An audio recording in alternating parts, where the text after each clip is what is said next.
I'm Dr. Gladys Kalema Zikusoka, founder and chief executive officer of Conservation Through Public Health, which is based in Uganda.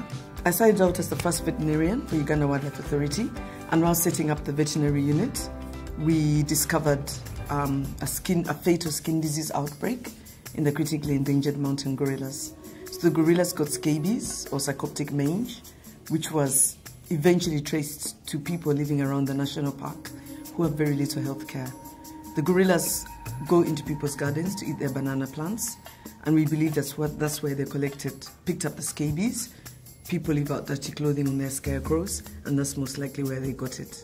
And later on, we realized that we can't really maintain the health of the gorillas without thinking about the health of the people living around the national park.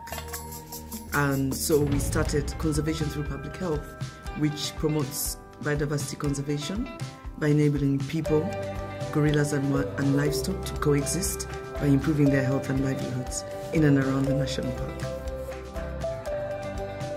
In the wildlife veterinary field, what's even more interesting is there were no women in the wildlife veterinary field. Very, very few.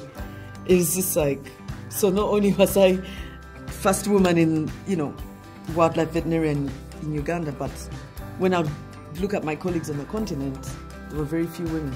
There were hardly any women at all. So it was a lot of barriers to break through. But now the number of women wildlife veterinarians is increasing. I think kind of what inspires me is when you feel that each day you're making a difference, and when I see change on the ground.